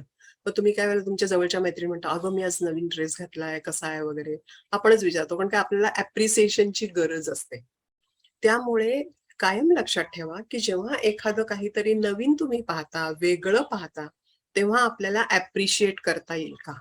Can I become a good sender, okay, or sender for good message, हे कायम लक्षात ठेवा. हे म्हणजे असं वरवर नाही की चला खेर मॅडमनी आज आपल्याला सांगितलं म्हणून चला कोणी आलं की हाय छान दिसतंय वगैरे असं मुद्दामून सांगायची गरज नाहीये. पण खरोखरच जेव्हा आपल्याला काहीतरी छान दिसतं, एखाद्या व्यक्तीने काहीतरी चांगल्या पद्धतीने काम केलंय किंवा एखाद्या व्यक्तीच्या मधला एखादा गुण आपल्याला त्यावेळेला भावला, तर आपण त्यावेळेला त्याचं खरोखर मनापासून कौतुक करणं, this is a positive sender feedback. आणि त्याची आपण जर सवय ठेवली तर त्यामुळे आपल्याला नेहमीच आपल्या त्या व्यक्तीशी संबंध चांगला राहतो. मुद्दामून नाही करत, हळूहळू ते सुरुवातीला तुम्ही जर थोडंसं प्रयत्न केला तर नंतर it will become a part of your personality. ते हॅबिट होऊन जाते की जे जे काही चांगलं दिसेल त्याचं कौतुक करायचं किंवा छान म्हणणं आहे. आणि दरवेळेला काही त्याला व्यक्तीला काहीतरी गिफ्ट द्यायला पाहिजे किंवा काहीतरी खूप त्याची तारीफ करायला पाहिजे असंही नाहीये. जस्ट तुम्ही त्याला छान म्हटलं किंवा त्याला काहीतरी खूप सुंदर आहे वगैरे, व्हॉट एव्हर अकॉर्डिंगली त्याच्याशी रिलेटेड जे काही आहे ते जर तुम्ही विशेषण वापरलं तरी सुद्धा पुरेसं असतं. पण काय होतं माहितीये का की माझ्या या नवीन गोष्टीची दखल कोणीतरी घेतली आहे याचं जे काही एक समाधान आहे, आनंद आहे, तो आपण दुसऱ्या व्यक्तीला मिळवून देतो. आणि असा आनंद दुसऱ्याला मिळवून देणं हा कम्युनिकेशनचा गाभा आहे हे लक्षात घ्या. आणि तो गाभा आपण जर ठेवला आपल्यामध्ये तर निश्चितच आपले कम्युनिकेशन किंवा संप्रेषणामुळे होणारे जे काही संबंध निर्माण होणार आहेत ते नक्कीच चांगले असतील. त्यामुळे लक्षात ठेवा की दरवेळेला जेव्हा जेव्हा तुमच्याकडे सेंडरची भूमिका असेल तेव्हा माझ्याकडनं पॉझिटिव्ह फीडबॅक जाईल का, ऍप्रिशिएट करीन का मी, हे पहा. काही वेळेला असंही होऊ शकतं ना की दरवेळेला पॉझिटिव्ह फीडबॅकच असेल असं नाही, काही वेळेला निगेटिव्ह, की एखादी गोष्ट आपल्याला नाही आवडत. पण मग असं एकदम तोडून टाकण्यापेक्षा, म्हणजे फॉर एक्झाम्पल हेच उदाहरण आपण कंटिन्यू करू की एखादी तुमची मैत्रीण नवीन ड्रेस घालून आली आणि तुम्हाला फारसं त्याचा पॅटर्न वगैरे नाही आवडला आणि तुम्ही पटकन म्हणला, काय ड्रेस आहे, काहीच शोभत नाहीये तुला, चांगला नाहीये. समजा तुम्ही अशी पटकन तिला रिॲक्शन जर दिलीत निगेटिव्ह, तर काय होईल? त्या मैत्रिणीची काय असेल रिॲक्शन? सांगा बरं. किंवा तुमची रिॲक्शन काय असेल त्या ठिकाणी? मॅम ते पर्सन अपसेट होते. अपसेट होईल किंवा काही वेळेला मग परत तुझं तोंड नाही पाहणार, तुला विचारलंय का, असंही होईल ना मनातल्या मनात तरी, की तुला कुठे विचारलंय मी की माझा ड्रेस कसा आहे वगैरे. सो आणि मग काही वेळेला मुद्दामून असतं किंवा काही वेळेला असंही असतं बघा, की मागच्या वेळी मी नवीन ड्रेस घालून आलो ते तिने कुठे मला चांगलं म्हटलं, मग मी कशाला म्हणू मला जरी आवडला तरी. असं काहीतरी एक प्रकारची कम्युनिकेशनची गॅप निर्माण होत असते. त्यामुळे सांगण्याचा मुद्दा असा आहे की जरी तुम्हाला निगेटिव्ह फीडबॅक द्यायचा असेल तरी तो पॉझिटिव्हली देण्याचा प्रयत्न करा. म्हणजे कसं होईल की समजा तुम्हाला त्या ड्रेसचा पॅटर्न नाही आवडला किंवा त्याचा समजा रंग नाही आवडला, तर तुम्ही असं म्हणू शकता की अरे पॅटर्न चांगला आहे बरं का, पण रंग जरा पुढच्या वेळेला थोडासा फेंड घे, तुला जास्त छान दिसेल, किंवा गडद घे, what ever it may be. म्हणजे तर तुम्ही इथं काय करताय की जरी फीडबॅक निगेटिव्ह दिला तरी तो पॉझिटिव्हली किंवा सजेस्टिव्ह देताय की तू ह्याच्यात काय बदल कर म्हणजे तुला आणखीन चांगलं दिसेल, अशा पद्धतीने देत आहात. तर एखाद्या वेळेस मग ती मैत्रीण पुढच्या वेळेला म्हणेल की चल तू माझ्याबरोबर खरेदीला तूच चल, कारण इथे तुम्ही चांगल्या पद्धतीने तिला समजवलं आहे. येतं लक्षामध्ये. त्यामुळे फीडबॅक देत असताना जास्तीत जास्त पॉझिटिव्ह असावा, पण जर निगेटिव्ह द्यायची वेळ आली तर तो पॉझिटिव्हली कसा देता येईल हे पहा.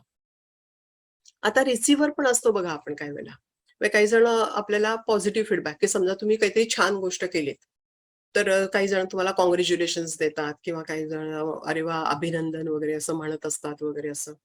आणि मग काही वेळेला बघा आपण कशा पद्धतीने ते ऍक्सेप्ट करतो. म्हणजे तुम्ही आजूबाजूला पाहत असाल वगैरे की काही वेळेला तुम्हाला जेव्हा कळतं की अमक्या व्यक्तीला काहीतरी बक्षीस मिळालं किंवा काहीतरी वगैरे असं, किंवा तिने काहीतरी काम केलं वगैरे, तर आपण जर तिला काही कॉंग्रॅच्युलेट केलं किंवा तिचं अभिनंदन पर तिला काही असा शब्द म्हटला, तर काही वेळेला ती व्यक्ती पटकन म्हणते हा आता मी काहीच नाही केलं. आणि मग आपल्याला असा प्रश्न पडतो की आपण हिचं खरंच मग अभिनंदन करावं का नाही. तिने केलेलं असतं, पण जे काही आपण केलेलं आहे ते ग्रेसफुली दुसऱ्याचं ऍक्सेप्ट करणं, दुसऱ्याचं अभिनंदन, हे पण महत्वाचं असतं. तुम्ही जेव्हा समाजात वावरणार आहात तर तेव्हा तुम्ही समजा एखाद्या कंपनीचे रिप्रेझेंटेटिव्ह असता किंवा एखाद्या ऑर्गनायझेशनच्या थ्रू जाता, तेव्हा you are not alone as a person, you are going as a representative of that organisation.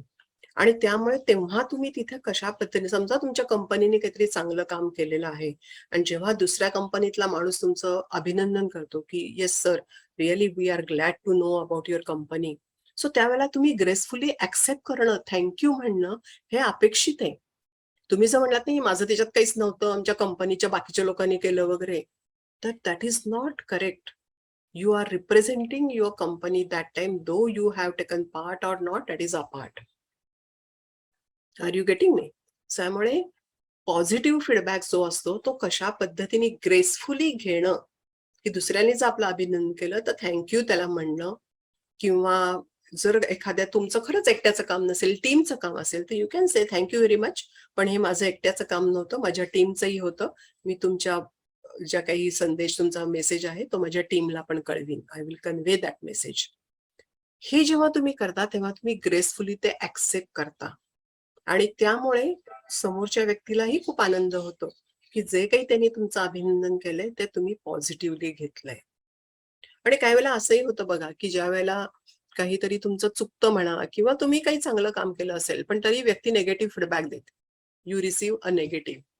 मग अशा वेळेला काय करायचं, काय करता तुम्ही? तुम्हाला मिळतो का निगेटिव्ह फीडबॅक?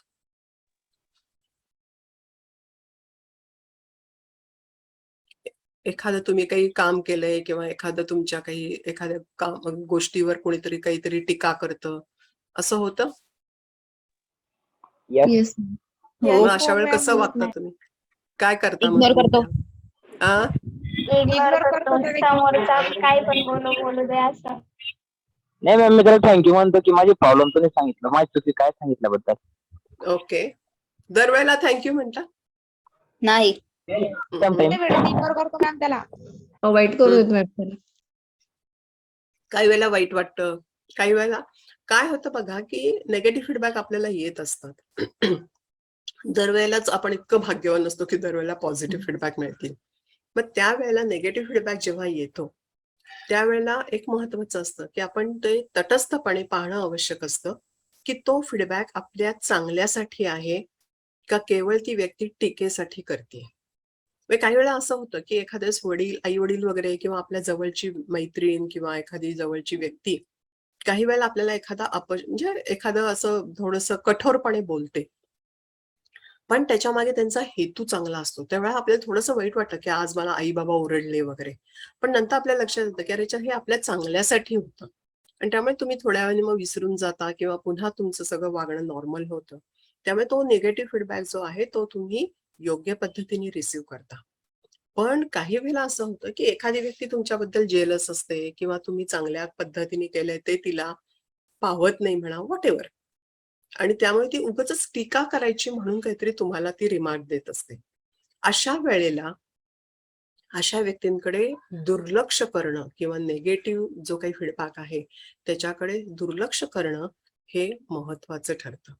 फक्त आपण मात्र योग्य त्या पोझिशनमध्ये असणं आवश्यक आहे की हा माझ्या चांगल्यासाठी आहे का केवळ व्यक्तीने काहीतरी टीका करायची म्हणून केलेलं आहे.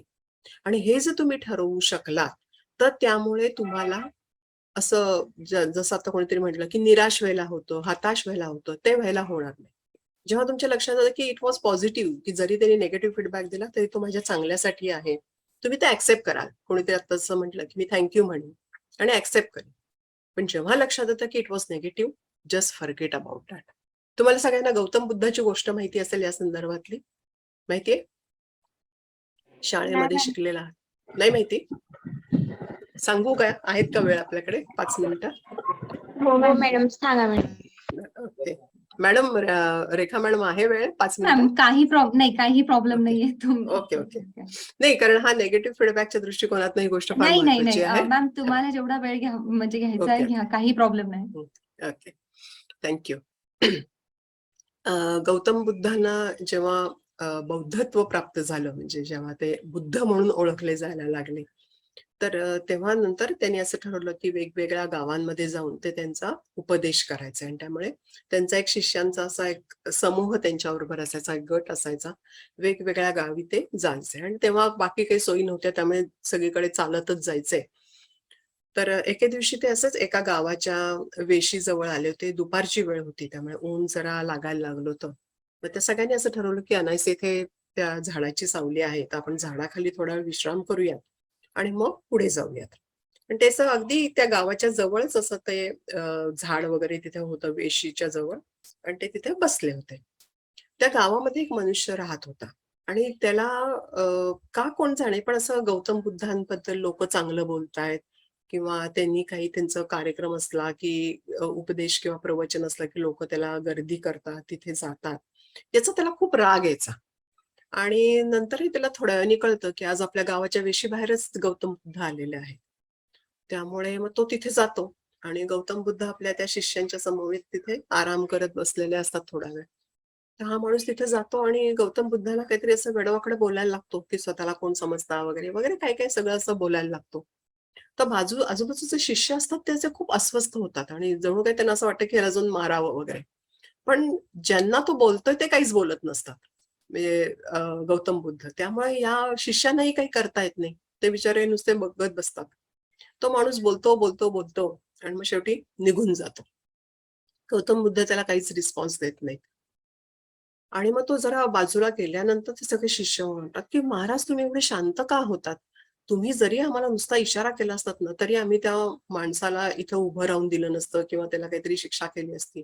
जे काही तुमच्या बाबतीत नाही ते सगळं तो चुकीचं काहीतरी बोलत होता आणि तरी तुम्ही ते शांतपणे का ऐकून घेत होतात?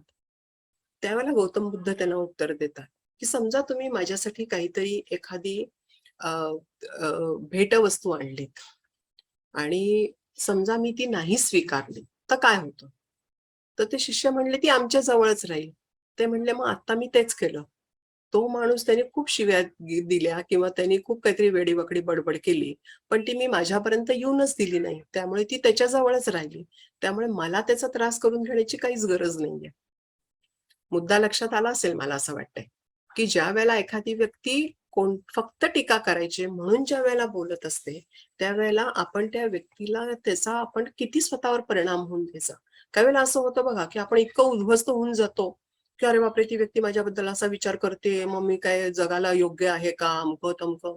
असं काही करायची गरज नाहीये. ती व्यक्ती कोण आहे आणि तिचा सांगण्याचा हेतू काय आहे, हे फार महत्वाचं आहे. हे लक्षात घेऊन, आणि जर ती व्यक्तीचा हेतू चांगला असेल तर ती तुम्हाला एवढं वेडं-वाकडं बोलणारही नाही, हे लक्षात घ्या. त्यामुळे किंवा ती तुम्हाला समजावून सांगण्याचा प्रयत्न करेल किंवा तात्पुरती चिडली तरी नंतर लगेच तुम्हाला शांत होऊन ती सांगेल की मी तुझ्या चांगल्यासाठीच सांगतेय. त्यामुळे त्या व्यक्तीच्या त्याच्या मागचा हेतू लक्षात घ्या आणि त्याप्रमाणे तुमचा प्रतिसाद द्या. केवळ कोणीतरी एखादी व्यक्ती काहीतरी वेडावाकडा शब्द बोलली म्हणून मी असं पाहिलंय की अनेक लोक आपलं दिवस महिने वाया घालवतात किंवा काही वेळेला आयुष्य बर्बाद होतं या लोकांचं. तसं आपल्याला होऊन द्यायचं नाहीये. हे कायम मनाशी पक्की गाठ बांधून ठेवा. आणि त्यामुळे आपण ज्या वेळेला कम्युनिकेट करू त्यावेळेला मॅक्सिमम आपला सेंडर सेंडर म्हणून जी काय भूमिका आहे ही पॉझिटिव्ह असेल. जर काही आपल्याला नेगेटिव्ह बोलायचं असेल, नकारात्मक सांगायचं असेल, पण ते जास्तीत जास्त चांगल्या पद्धतीने सकारात्मकतेने कसं सांगता येईल याचा आपल्याला विचार करायचा आहे. आणि जेव्हा इतर जण आपलं काहीतरी कौतुक करतील त्यावेळेला ते अतिशय चांगल्या पद्धतीने आपण ते स्वीकारावं, त्याच्याबद्दलचे त्या व्यक्तीचे आभार मानावेत. आणि जर जेव्हा लक्षात येतं की ही गोष्ट त्या व्यक्तीने टीकेसाठी केलेली आहे तर त्याच्याकडे सरळ दुर्लक्ष करावं. या महत्वाच्या टिप्स आहेत ज्या आपल्याला कम्युनिकेशन करत असताना लक्षात ठेवाव्या लागतात. अर्थात एक कम्युनिकेशन हा विषयच इतका व्हास्ट आहे किंवा मोठा आहे की त्याच्यामध्ये आणि किती आपण बोलत राहिलो तरी ते कमीच आहे. पण तरीही आज जे काही मेन मला सांगायचं होतं ते सांगण्याचा प्रयत्न केला की कम्युनिकेशन म्हणजे काय, त्याचे टाइप्स ज्याला आपण एक व्हर्बल आणि नॉन व्हर्बल हे महत्वाचे टाइप मानले जातात. तुम्ही जर त्या मॅनेजमेंटच्या पुस्तकात गेलात तर तुम्हाला खूप टाइप्स मिळतील.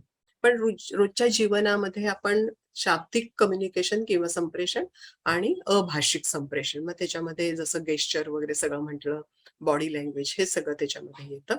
आणि या दोन्हीचाही योग्य तो संगम करून आपल्याला जे काही सांगायचंय ते जर आपण त्या समोरच्या व्यक्तीपर्यंत पोहोचवू शकलो तर आपलं संप्रेषण नक्कीच परिणामकारक होणार आहे. आणि त्या दृष्टीने तुम्ही सगळेजण आता नवीन प्रयत्न कराल याची मला खात्री आहे. अर्थात तुमच्यापैकी बरेच जण चांगल्यापैकी संप्रेषण करतही असतील, पण जर काही आजच्या या लेक्चरमधनं तुम्हाला थोड्याफार टिप्स मिळाल्या असतील तर त्याचा उपयोग तुम्ही नक्कीच तुमच्या जीवनामध्ये कराल आणि अतिशय परिणामकारक संप्रेषण करणारे म्हणून प्रसिद्ध व्हाल अशी मला खात्री आहे. त्याच्यासाठी मी तुम्हाला सगळ्यांना शुभेच्छा देते. पुन्हा एकदा मॅडमचे आणि तुमच्या कॉलेजचे मनापासून आभार मानते. धन्यवाद. Thank you ma'am, thank you. कोणाला काही प्रश्न विचारायचे आहेत का? Yes, ma'am. विचारायचं असेल तर हरकत नाही काही. हा हा, बोल राजश्री. मॅडम 4 स्टाईल पैकी कम्युनिकेशनची बेस्ट स्टाईल कोणती आहे? मग अशी अग्रेसिव्ह वगैरे सांगितलं ते ना, त्याच्यामध्ये असर्टिव्ह इज गुड. कारण त्याच्यामध्ये कसं असतं की तुम्ही स्वतःचंही सांगत असता आणि दुसऱ्याचं ऐकून घ्यायचा प्रयत्न करत असता. तर त्यामुळे असर्टिव्ह जे आहे, असर्टिव्हचा अर्थच असा होतो की सकारात्मक. तर त्यामुळे ती स्टाईल सगळ्यात चांगली आहे की जे काही तुम्हाला सांगायचंय ते तुम्ही योग्य पद्धतीने सांगता, प्लस तुम्ही समोरच्या व्यक्तीला काय म्हणायचंय तेही ऐकून घेत असता. आणि त्यामुळे तुमचं कम्युनिकेशन हे 1 to 1 व्यवस्थित होतं, म्हणजे विन विन कॉम्पिटिशन, की मी त्याचंही ऐकून घेतलं आणि त्यांनी माझं ऐकून घेतलं. म्हणजे कल्पना करा की तुमचं कोणीच काही ऐकून नाही घेतलं आणि तुम्हाला दुसऱ्याचं ऐकायला लागलं किंवा व्हाईस वर्सा, तर मग कोणीच दोघंही समाधानी नाही राहत ना त्याच्यामध्ये. थँक्यू अजून- मॅम. मॅम अजून अजून- एक क्वेश्चन आहे. हा बोला. बॉडी लँग्वेज आणि फेशियल एक्सप्रेशन वरून आपण व्यक्ती हॅप्पी आहे का सॅड आहे असं सांगू शकतो. मी मगाशी सांगितल्याप्रमाणे. बट काही व्यक्ती सॅड असतात पण त्यांचे एक्सप्रेशन असे असतात की ते खूप हॅप्पी दाखवतात. काही वेळेला कसं होतं ना की जेव्हा मी मुद्दामून करते ते, तर त्याला तुम्ही काही करू शकत नाही. ज्याला एक जेन्युइनिटी जे आपण म्हणतो की काही वेळेला आपण ओळखतो बघा, मग असे म्हटलं तसं की एखादी मैत्रीण तुमची आनंदामध्ये येत असेल तर तुम्ही लगेच ओळखता, किंवा एखादी अशी अगदी पाय ओढत येते तेव्हा आपण म्हणतो की आज काहीतरी बिनसलंय तिचं वगैरे. सो हे ऍक्च्युअली तुमचं असतं. पण जेव्हा तुम्ही ठरवून करता की नाही बाबा मला आज मी दुःखी आहे पण मला ते चेहऱ्यावर तसं दाखवायचं नाहीये, तर त्या व्यक्तीच्या काही वेळेला हालचालींमधनं किंवा जर तुम्ही तिचं जास्त वेळ निरीक्षण केलं तर ते लक्षात येतं. पण काय हेतू काय आहे त्या व्यक्तीचा. म्हणजे काही वेळेला असंही होतं ना की मी दुःखी आहे पण मला ज्या ठिकाणी मी जाते तिथे मला माझं दुःख दाखवायचं नाहीये, असंही काही वेळेला असू शकतं की उगाच आपल्या दुःखाचं तिथं कशाला प्रदर्शन करा आणि त्यामुळे मग जे काही काम आहे ते तेवढं करून आपण परत येऊ, असंही काही वेळेला होऊ शकतं. तर त्यामुळे दरवेळेला त्या व्यक्तीचा हेतू चुकीचाच असेल असं नाहीये, तर ते आपल्याला माहिती करून घ्यायला लागतं की नक्की ती व्यक्ती असं का वागते. पण हे असं दरवेळेला नाही करता येत किंवा त्याला मग खूप न असं ज्याला आपण म्हणतो ना की तयार व्हायला लागतं त्याला की काहीतरी मुंह में राम आणि बगल में छुरी जसं म्हणतात तसं की चेहऱ्यावर एक दाखवायचं आणि करायचंय. पण त्याला जरा जास्त त्या व्यक्तीला तयार व्हायला लागतं त्याच्यामध्ये. सर्वसामान्य व्यक्तीला एवढं सहज सोपं नसतं ते. Thank you ma'am. Ma'am ma'am hello. हा बोला ना. मॅडम तो असं बी असतं ना की जो समोर सॅड आहे हा तो समोर दाखवतोय सॅड आहे पण समोर हा समजून घेत नाही. म्हणजे तुम्ही दाखवत म्हणजे ती व्यक्ती सॅड आहे हे दाखवत नाही असं म्हणायचं तुम्हाला. हा समोरच्या आपलं जवळचा आहे, हा आपल्याला समोर तो सॅड आहे पण तो आपल्याला सांगू शकत नाही सॅड काय आहे म्हणून. हा नाही मग आता त्याच्यामध्ये कसं होतं की काय आता तुमची रिलेशनशिप किती आहे त्याच्यावर ते अवलंबून असतं की त्या व्यक्तीने तेवढ्या काय आपण म्हणूया की जवळीकीने तुम्हाला सांगावं एवढी. काही वेळेला कसं होतं ना की आपण ज्या पद्धतीने त्या व्यक्तीशी वागत असतो तशाच पद्धतीने त्या व्यक्तीने वागावं अशी काही वेळेला आपली अपेक्षा असते. पण तसं काही वेळेला होऊ शकत नाही. म्हणजे जे काही तुम्ही रिफ्लेक्शन्स असतात किंवा रिस्पॉन्स असतात हे काही वेळेला तुमचे वेगळेही असू शकतात किंवा त्या व्यक्तीला तुम्ही जेवढ्या जवळीकीने त्या व्यक्तीशी बोलता तेवढ्या जवळीकीने ती व्यक्ती बोलेलच असं नाही. तर हे आपल्याला समजावून घ्यायला लागतं की ज्या इंटेन्सिटीने तुम्ही त्या व्यक्तीशी बोलताय किंवा तुम्ही तिला समजावून घ्यायचा प्रयत्न करताय तेवढी ती तुम्हाला जवळची मानते का, हा त्यातला महत्वाचा भाग असतो. आणि मग त्या पद्धतीने तुम्ही पुढे जाऊ शकता. पण एखाद्या व्यक्तीने असं ठेवलं की नाही मला डिस्टन्सच ठेवायचा आहे, you can't do anything, you can't help. येतं लक्षामध्ये. त्यामुळे ते थोडंसं तुमची रिलेशनशिप कशी आहे यावर अवलंबून असतं. ओके, आता थांबूया आपण. मॅम एक क्वेश्चन होता. मॅडम अजून एक क्वेश्चन आहे. हा बोला बोला. हा बोल शुभांगी, बोल पहिले. बोलू द्या मॅम राजश्रीला. बरं बोल पटकन. मॅडम तुम्ही म्हटले मागे की खोटं बोलण्याच्या वेळेस आहे ना आपण आय कॉन्टॅक्ट करत नसतो. हम्म. पण काही व्यक्ती असे असतात ना ते प्रत्येक वेळेस खोटं बोलत असतात पण आय कॉन्टॅक्ट करून बोलतात. मग त्याला Communication तयारी आपोआप खूप लागते. करतात. त्याला खूप तयारी लागते. म्हणजे काय मॅडमनी आधीच सांगितलं ना की म्हणजे मनात काही असेल तरी ते म्हणजे चेहऱ्यावरती काय दिसून. होतं ना की आपण एक खोटं बोलायचं ह्याची इतकं त्यांना ठासून ते बोलतात ना की खरंच समोरच्याला पत्ता नाही लागत की ती व्यक्ती खोटं बोलते. कारण ते त्याच्यात तयार असतात त्या गोष्टीमध्ये. तो त्यांचा एक पर्सनॅलिटीचा फार मी प्लस पॉईंट नाही म्हणणार पण तो असतो स्ट्रॉंग पॉईंट आणि ते करतात तसं. तेव्हा अवघड असतं अशा व्यक्तींचं शोधून घेणं. शुभांगी काय विचारायचंय तुला? Hello ma'am. हा बोल. जेव्हा आपण समोरच्याला पॉझिटिव्ह रिस्पॉन्स देतो पण तो आपल्याला निगेटिव्ह देतो त्यावेळेस काय करायचं? सगळ्या कॉलेजियन्सचा हाच प्रॉब्लेम आहे.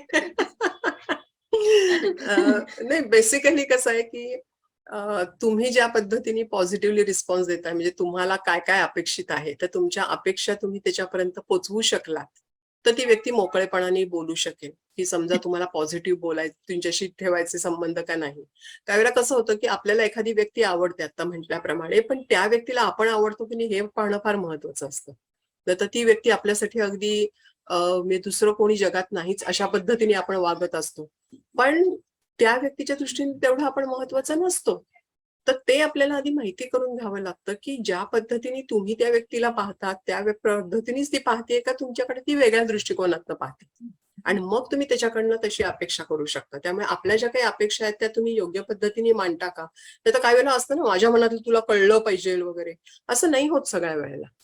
त्यामुळे योग्य पद्धतीने मगाशी म्हटलं तसं काय ऍडिक्वेट सेल्फ डिस्क्लोजर पाहणं महत्वाचं आहे की मला तुझ्याशी मैत्री करायची किंवा मला तुझ्याशी अशा अशा पद्धतीची रिलेशनशिप ठेवायची तुझी तयारी आहे का. किंवा आपल्याला हळूहळू कळत जातं की ती व्यक्ती पुन्हा आपल्याला भेटायचा प्रयत्न करते का, किंवा आपल्याशी तिच्या पद्धतीने कशा पद्धतीने बोलती आहे, याच्यावरनं हळूहळू आपल्याला अंदाज येतो. दरवेळेला स्पष्टपणे अगदी प्रत्येक गोष्ट बोलली पाहिजे असंही नाहीये, पण त्याच्यासाठी आपले मग पंचेंद्रिय उघडी पाहिजे की ती व्यक्ती आपल्याशी कशा पद्धतीने कॉन्टॅक्ट ठेवते, आपल्याला परत परत कॉन्टॅक्ट करून सांगण्याचा प्रयत्न करते, कशा पद्धतीने बोलते, या सगळ्याचा विचार करणं आवश्यक असतं. I hope you got my answer.